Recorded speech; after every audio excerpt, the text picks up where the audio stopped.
ASMR. Today we're doing another Shetland Dialect reading video. So this is a book that I got from a friend who is a children's author in Shetland. She's called Anne-Marie Anderson. And she's got an Etsy shop, which I will link to in the comments. If you enjoyed this, please do go and support her business. She's got beautiful little brooches that she makes, and there's beautiful things like these postcards. So this postcard is based on one of the illustrations from the book. And it's a nice little, so the company is called Peerie Ooricks, or Peerie Ooricks, or Peerie Ooricks Books, rather. And so this is an illustration by Jo Anderson from The Fisherman's Wife. And we have The Fisherman's Wife book here that we're going to read through. And I've got my handy Shetland dictionary on hand for any words that I maybe get stumped with. So I grew up in Shetland, and my mother's side of the family is from Shetland, and I'm moving back there in 3 months' time. I've been living away from Shetland for over 15 years now, so my pronunciation of some of the Shetland dialect words might be off, and there's some words that I don't know. But we're gonna read this book together. So it's The Fisherman's Wife, written by Anne-Marie Anderson, illustrations by Jo Anderson.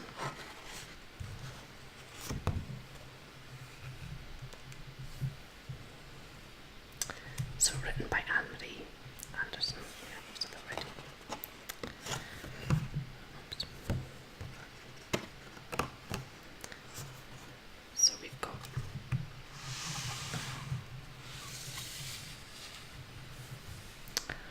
what I'll do is I'll read it through in Shetland dialect, and then we'll go back through and read it in English. In a Peerie moody croft, there bides a Peerie wife. She scrits around, fae but to pain, she would love a quiet life.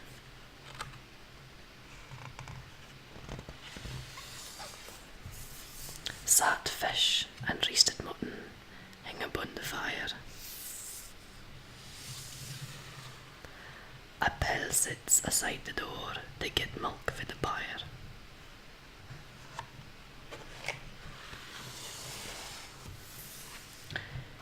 She gangs outside to meet the hens, they pick about her feet. Then up to the yard to gather tatties and a muckle neep.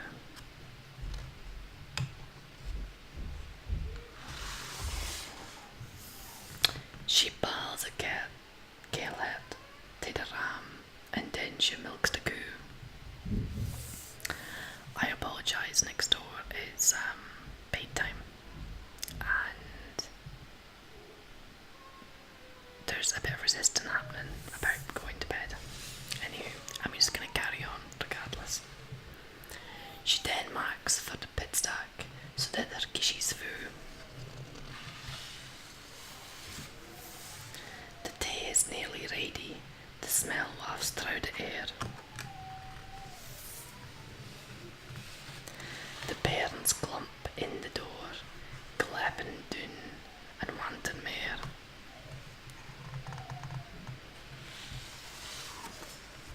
The teapot lid is dancing, reek swirls around the press. Her wares are clinking and clacking as she marks a her lace.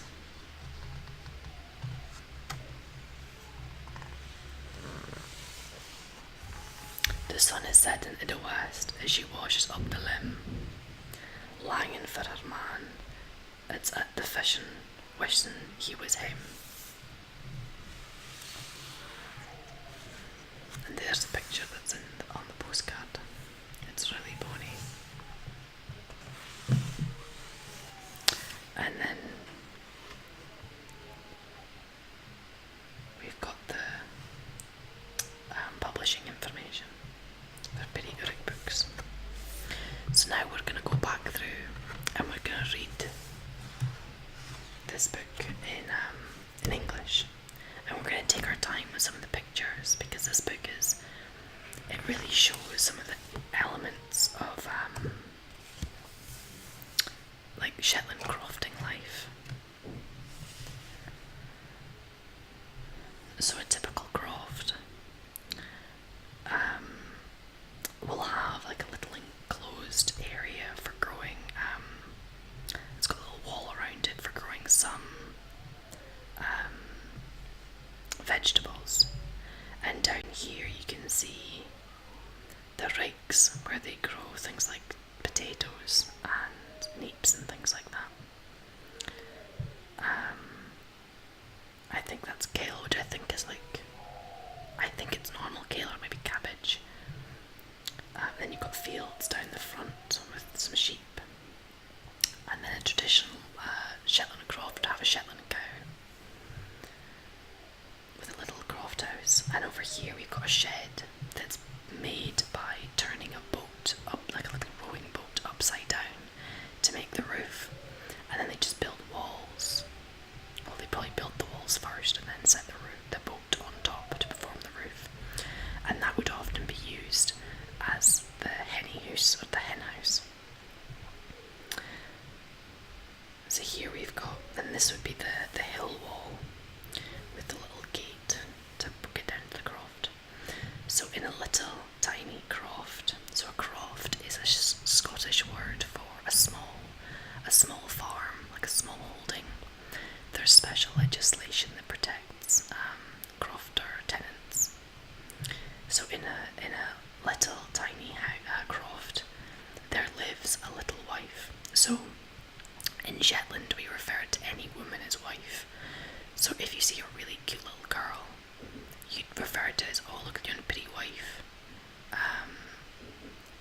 It's like a wife is a generic term for women in Shetland, or any female.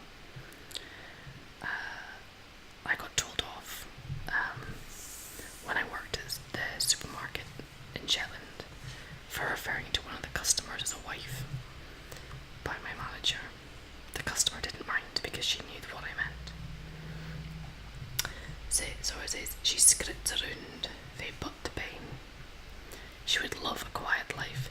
So script, I'm not quite sure the exact definition of that word, so we'll look it up.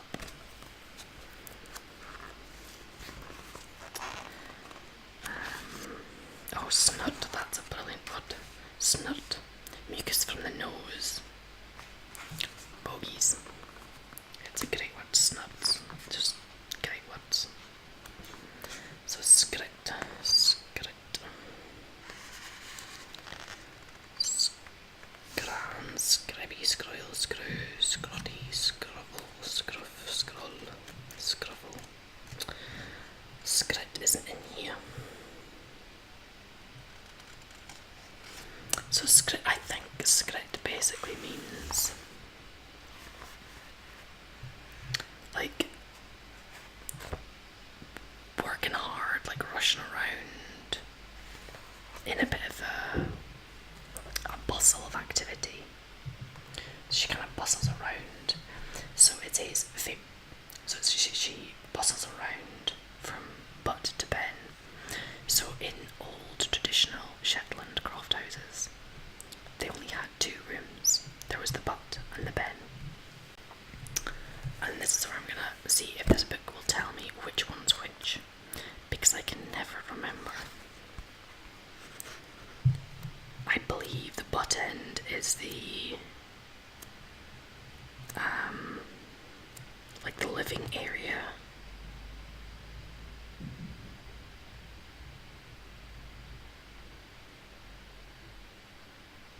Okay, so they're just saying Ben is the best room. Can do a lot bang, because yeah, I'm used to the phrase of saying, oh, I'm just gonna go bang, like go into the other room.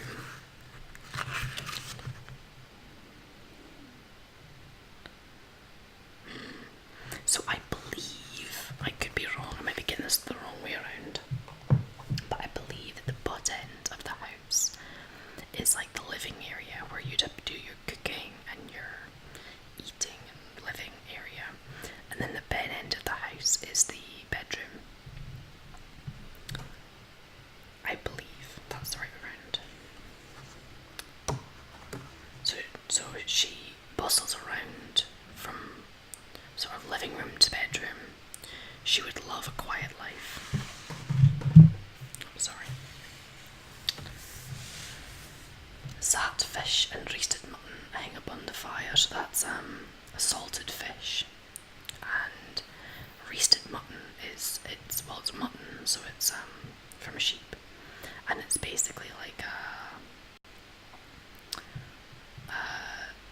I guess it is salted and dry cured,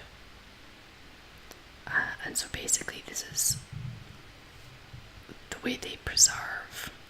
When they've done a big catch of fish, they'll salt the fish, and then they'll treat the mutton so that it lasts. And so you'd often have them hanging up just above the fireplace, keeping them dry and preventing them from spoiling.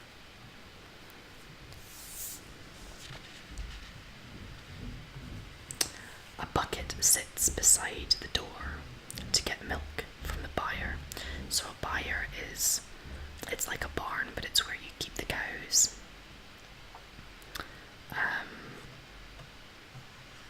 It's kind of like a barn that you keep livestock in.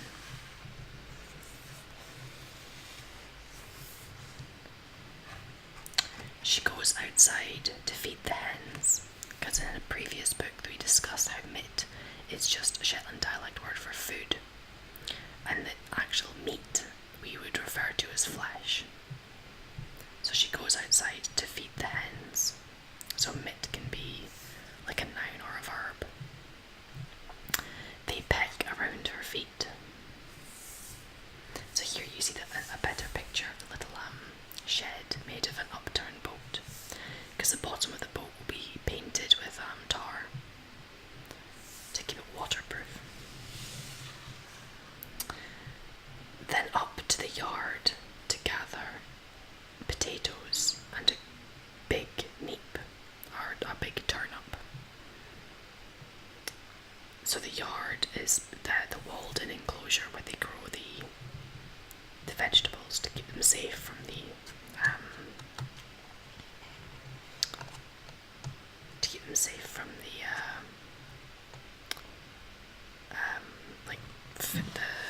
sheep and what have you. She throws a kale hat. So a kale hat, I think that's like a cabbage. I'm not quite sure actually, rather than me trying to guess. Let's look it up.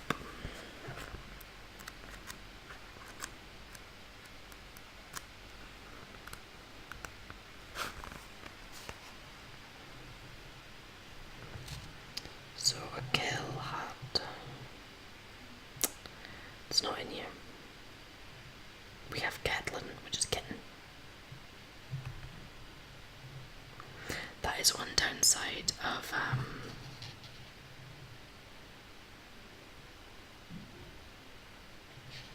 the Shetland dictionary. It's not a complete. It's got a lot of words in it, but it's not complete. Oh well. So I think that's a cabbage. I could be wrong. So she throws a kale hat. It's some vegetable-y type thing to the ram. Oh, sorry, it's out of shot. She throws that to the ram. So that's the male sheep. And then she milks the cow. I like this little mouse. That's really cute. It's like a little knitted mouse. These little worms are having a picnic. She then makes for the peat stack. So that's just the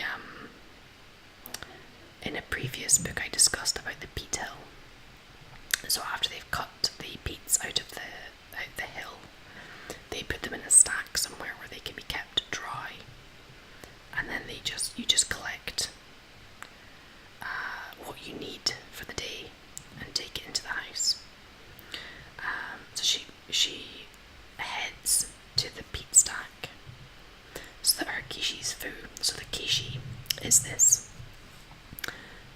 basket. It's woven out of like reeds and things that they carry on their backs to carry peats in or anything else that needs to be carried. And that's a very traditional Shetland item.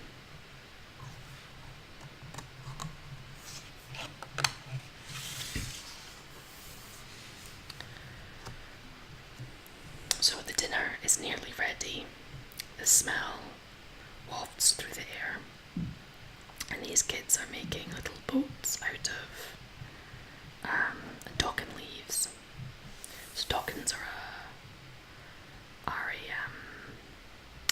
a weed, but they have a soothing sap that's very similar to like aloe vera. So if you get stung by stinging nettles, dock leaves are the best thing for soothing the nettle sting. The children clump in the door. Stomp in the door.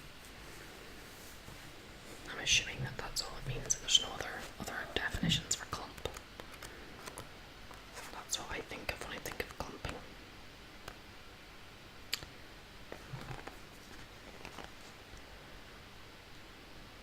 Yes, to make a heavy noise in walking. I didn't even know that was a Shetland word. I thought that was just normal English that you clump about. Fair enough. So the children kind of stomp in the door. Gleppen down and wanting more. I think that's basically like gulping the food down. Like wolfing it down.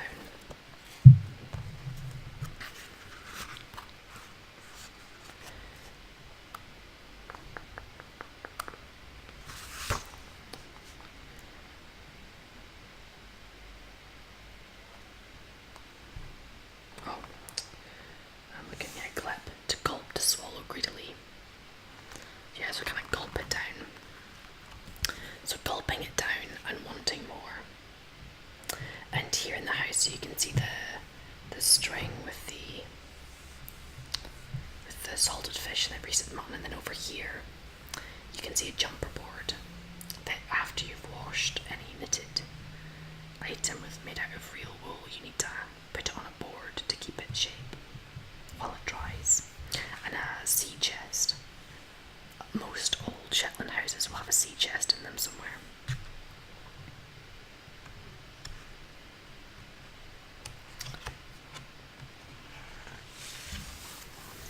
So the teapot lid is dancing. Smoke. Well, reek is really like it's smoke. It's not steam. It's definitely smoke. Swirls around the brace. The brace is the kind of contraption they hang the kettle from. Her wares are clicking and clacking, so that's like the knitting needles. Or wires, or however you want to call them. But basically she's knitting. She's clicking and clacking with the knitting. So they refer to knitting as making, like macking. So she's basically like knitting away at her lace. So she's making a lace shawl. So that's a very sort of traditional thing to be doing as a Shetlander. And that's all been one day. So the sun is setting in the west as she washes up the lem is just the dirty dishes. Longing for her man who's at the fishing, wishing that he was home. So this was quite a difficult existence. So the man would have to go out to sea, out to open sea in these fairly small boats, and the women would, and I'm pretty sure they did it in the winter time as well, and the women would be staying on shore running the croft. So this really would be a good representation of everything that she'd be doing for a day. She'd be having to milk the cows, and she'd be having to feed the animals, and she'd be having to do all the cooking and cleaning and looking after the children, and it was a hard life.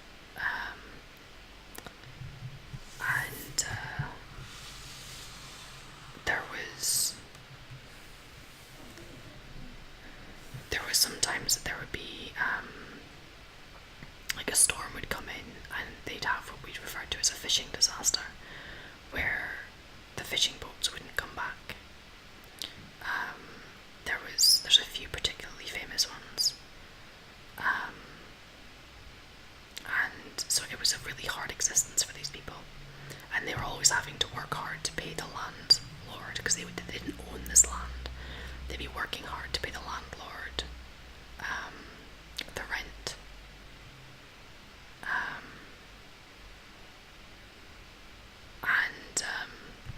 I mean, Shetland was very much affected by the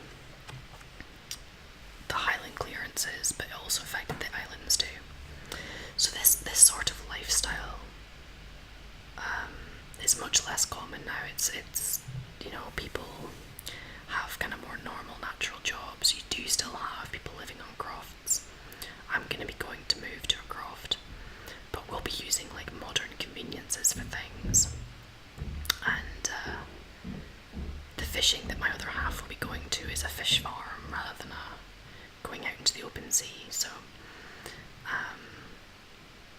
yeah, it's a different way of life now, but there's some things that still stay the same.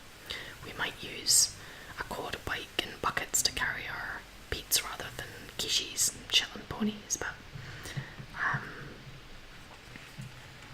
yeah, the spirit of it is still the same. So yeah, I hope you've enjoyed this book and learning a little bit about the traditional Shetland way of life, and a little bit about the culture. So it's a very simple existence, but the environment is just beautiful. I mean, to have the pleasure of living somewhere with a beautiful view of the sea, and it's a stunningly beautiful place.